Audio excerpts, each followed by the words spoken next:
Good afternoon, what's going on everyone? I am Adam Green from Green Auto Services, and in today's video we have a 2016 Seat Leon which not too long ago I have MOT'd. Now the vehicle is back to address a couple of advisory items, but more specifically it's also here for its annual service. So we're going to be doing our service checks and showing you exactly kind of what we look for and the kind of routes that we do around the vehicle to check as much as possible just to make sure that it's fit for another year. We'll also be changing the rear brake pads as well because they are recorded a little bit low, and then off camera we will be carrying out front wheel alignment as requested by the customer. So on that note, let's not waste any time, let's get straight into it.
There we have it, that's our service checks complete. And also during the service checks, as you probably saw, we removed the oil filter and replaced it with a new one, and we are already in the process of draining out the old fluid. It's always good to drain the engine oil as soon as possible, particularly when it's hot, because everything will drain out more efficiently and quicker. Now again, regardless of whether it's a basic service or a full service, we will always remove the road wheels so we can thoroughly inspect the brakes. Now on this service check, we've already noticed that the near side rear tyre is close to the legal limit, so we will be replacing that. We've already had prior authorization for the customer. We've also had authorization to replace the offside front tyre along with it. Now the reason for this, it is only slightly wearing on the inner edge, but because of that the customer would like both tyres replaced. We're going to rotate so both the new tyres end up on the front and the best of what was on the vehicle is going to end up at the rear, and then once that's all done we're going to get it on the four-poster and carry out four-wheel alignment. Now we're also going to very quickly have a look at the rear brake pads. Now on its previous MOT it was noted that the brake pads were looking a little bit thin. Now this is why we've removed the road wheels. When we remove the road wheels we can actually see the brake pads much more clearly, as on an MOT you can only see what you can see through the wheel. So we're going to get to the rear calipers. For belts and braces I'm going to quickly remove the caliper and actually see how thick or how worn the brake pads are.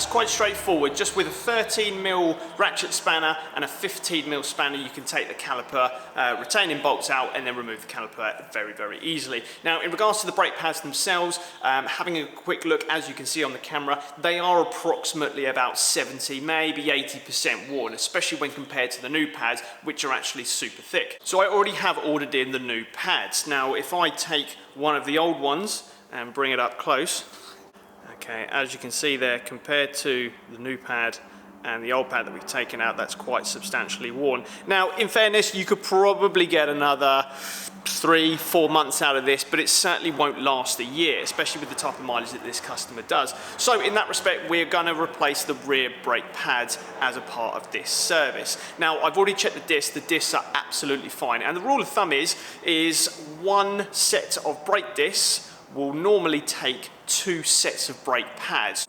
So from here onwards, what I'm going to be doing, I'm going to finish off the service first. I like to get one thing done and complete, then we'll go back to the brakes and actually get the rear pads done. Now, I will be showing you briefly how to replace the pads, but there is a lot of information in this video, so apologies if you don't catch everything and anything I do. And off screen, I will be replacing the 2 tyres as previously discussed and rotating them to the front of the vehicle. So on that note, let's get cracking.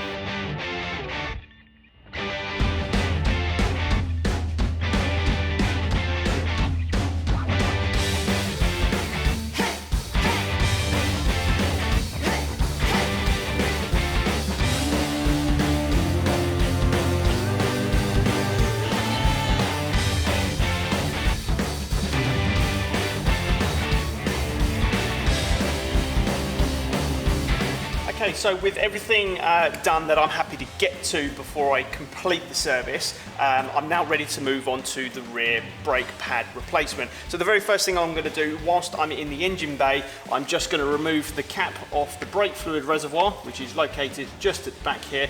And bearing in mind I'm going to have to push the pistons of the calipers back, it's going to push fluid back up the system and push it up out through the top of the reservoir. So I don't want it to spill everywhere, so I'm just going to get something to siphon out just a bit of the reservoir.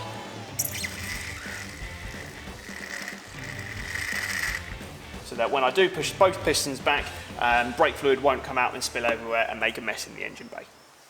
Okay, so here we are back at the rear brakes. Now, if you probably saw in the video, these are the brake pads and they sit just so in the actual brake carrier itself. Now, as you can probably tell, it was a little bit sticky just trying to get this pad in and out. It's fairly loose enough at the moment, but it could be a lot better. That's because over time there's just a build up of brake dust, dirt, corrosion from all the wet being exposed to the elements. So we need to give this carrier a good clean up. The best way that I found is to actually physically remove the carrier, which is what I'm going to do now. Take it over to the bench, use a linisher to take away all surface corrosion. So to remove the carrier, what you're going to need is an M14, there we go, an M14 multi-spline socket and a big old ratchet.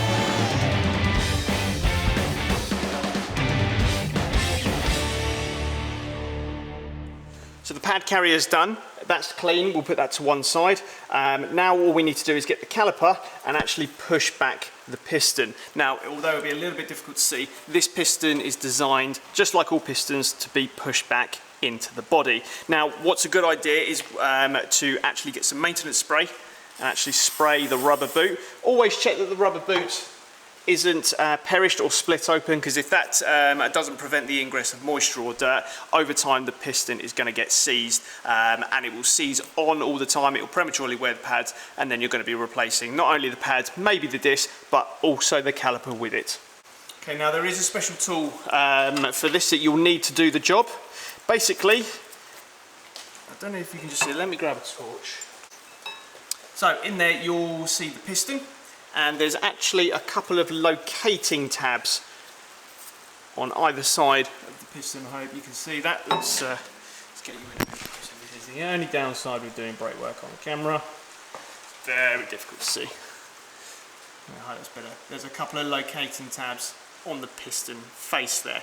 Now we've got this little tool here, and as you can see, these two tabs locate in the recesses of the piston, and what effectively we're going to do with this delightful little tool, this is the piston wind back tool, and we're going to slot it in there. This is designed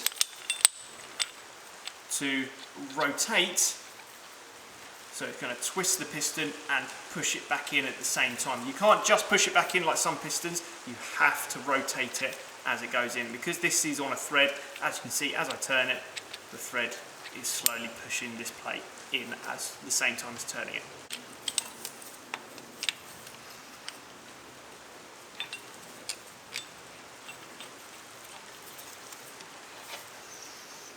So that's the tool in there. Literally just going to start. It's going to be stiff initially to rotate it, but it will go.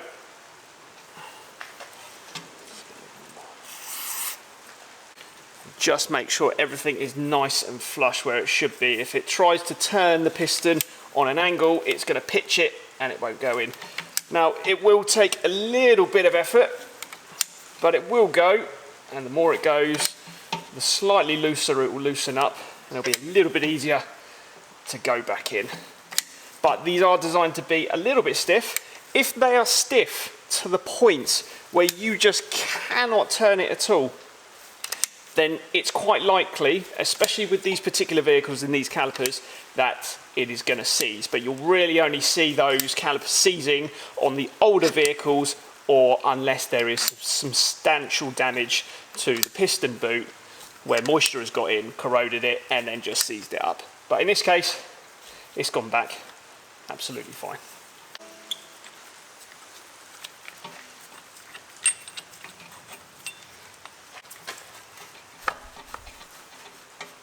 So one more quick tip that I like to do. Now notice where the recesses on the piston face are, where the locating tabs went. On a lot of vehicles, there are some new tabs on the pads that you fit, and they have to fit precisely in those grooves. Now 9 times out of 10, they're all those little tabs on the back of the pads are going to be at 6 o'clock. So we want at least one of those tabs, because they're the same size either way, to be at 6 o'clock. These new pads, I believe, actually don't have any locating tabs, so that can be anywhere, but for good practice we're going to put it at 6 o'clock just in case. You can just grab the tool that you used, making a note of where those tabs are, and just rotate it into place. Okay, that's at 6 o'clock. I'm quite happy with that. So that's the piston wound back nicely. So from here onwards, we'll now take the pad carrier and put it back in and secure it.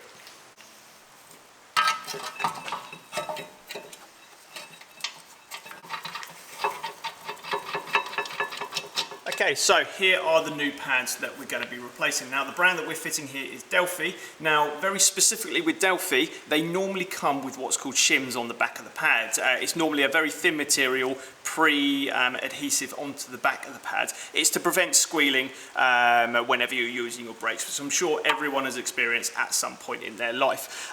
So the rule of thumb is, if there's no shims on the back of it, just the plain backing, you can put a little bit of what's called copper slip on the back to try and prevent that squealing. But most importantly, if they do come with like a fabric shim on the back or metal shims, do not put anything on the back of them. They've got very specific material designed to prevent squealing. So because this doesn't have any shims, we're going to put a little bit of copper slip on the back, and we're going to put copper slip on the ears, basically any of the contact points where the pads are going to be sitting in the carrier. It's going to prevent corrosion, it's going to help to prevent squealing, and just allow the pads to move freely as and when they need to.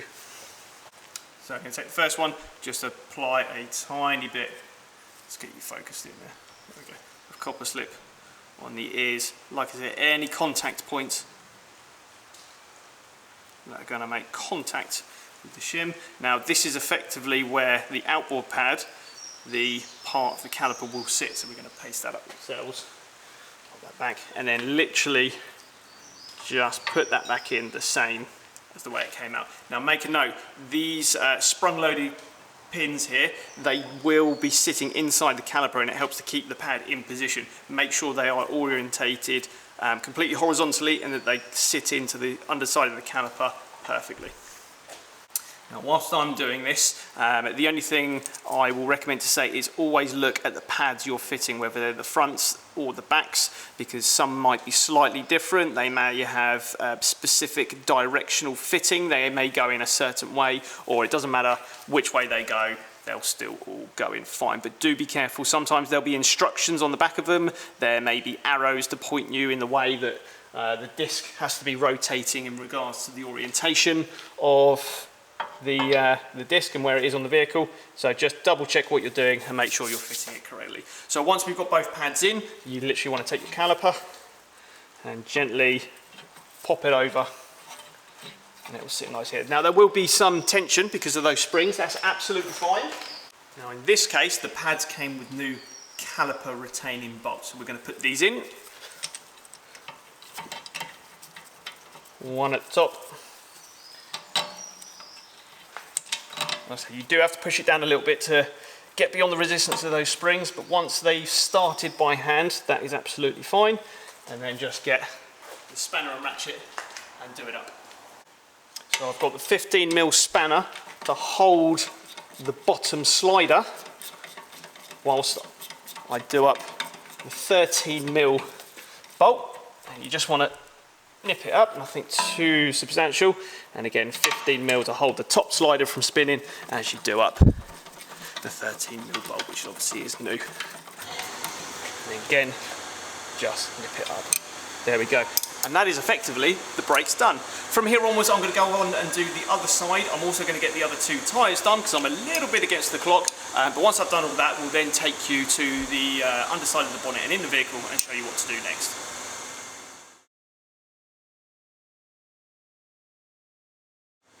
Okay, so off screen I fitted the two new tyres and rotated them to the front. I've completed the brake pad replacement on the rear. I've already got the wheels on, and I just need to drop it to the floor to torque the wheel bolts and also do the tyre pressures.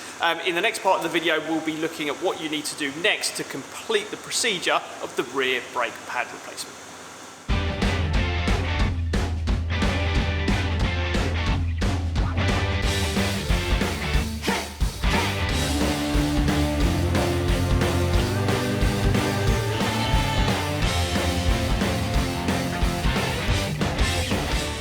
Okay, so we're now back inside the vehicle. This is the next step after installing the new brake pads and putting the calipers back on.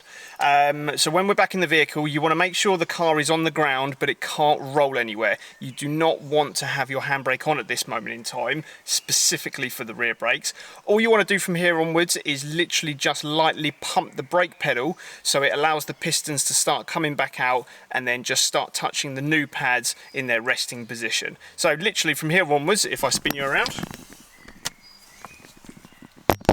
down there at the brake pedal, you're literally just going to lightly, sorry it's not focused, okay, you're just going to keep pressing it until you've got a little bit of travel, and then all of a sudden it will go quite hard, and that is absolutely normal, completely fine. So once the brake pedal goes firm and stiff, the pistons have come back out, they're at their now natural position, and from here onwards you can now apply the handbrake. Okay, and that feels nice and good. A few clicks on that and it feels like it's holding absolutely fine. And that's literally it. From here onwards you would just go back into the engine bay, check the brake fluid level is bang on maximum, or it's not overfilled or underfilled, and then from there onwards you are good to go. And there we are, that is it for the time being. Off camera, I'm now going to finish up this service with the last minor checks, such as resetting the service light, of which for this car you need a diagnostic, lubricating the door hinges and stamping the owner's manual. Then I'm going to be carrying out the front wheel alignment before I give it back to the customer. The front wheel alignment though, that will be a video for another day. But for the time being, I am Adam Green from Green Auto Services. If you've enjoyed what you've watched today, please don't hesitate to drop us a like, and more importantly, hit that subscribe button. Many thanks, and we'll see you in the next video.